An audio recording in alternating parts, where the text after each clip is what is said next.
আগামী 12 April Tripura tribal area autonomous district council তথা ADC নির্বাচন। এই এডিসি নির্বাচনের আগেই পানীয় জলের তীব্র সংকটে উত্তাল ত্রিপুরা দক্ষিণ জেলা সাবরুমের বেতাগা এডিসি ভিলেজের হরিচন্দ্র পাড়ার জনজাতি মানুষজনরা। দীর্ঘদিনে পানীয় জলের বঞ্চনার প্রতিবাদে চালিতাছড়ি মনুঘাট সড়ক অবরোধ করে বিক্ষোভে সামিল হন স্থানীয় জনজাতি বাসিন্দারা। তাদের অভিযোগ, বিজেপি শাসিত ত্রিপুরায় জল জীবন মিশন প্রকল্পের প্রতিশ্রুতি কেবল কাগজে কলমে সীমাবদ্ধ, বাস্তবে এক ফোঁটা পানীয় জলও পৌঁছায়নি জনজাতি অধ্যুষিত এলাকাগুলিতে। ভোটের সময় জনপ্রতিনিধিরা জনজাতি মানুষজনদের প্রতিশ্রুতি দিলেও জয়ের পর তাদের আর দেখা মেলে না।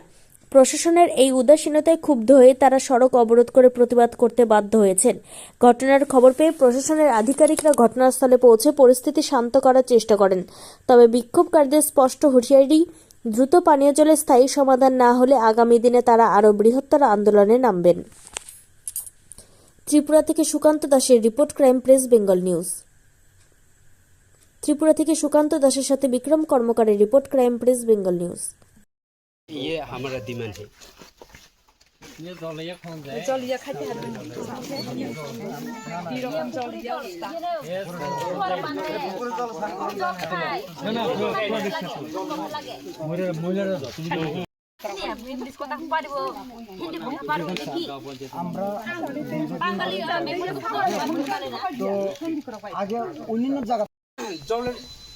জলের চাহিদা আমরা মিটতে পারছি না।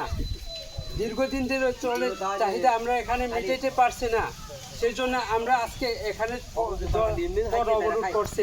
আপনারা এখানে রাস্তা অবরোধ করেছেন কিসের জন্য? কতদিন যাবত এই সমস্যা নিয়ে ভুগছেন?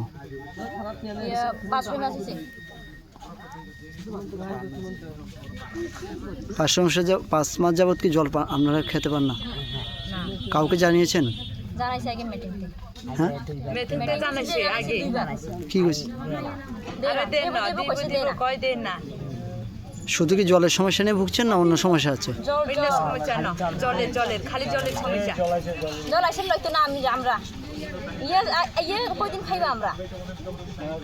খাইলে কাইলা মাই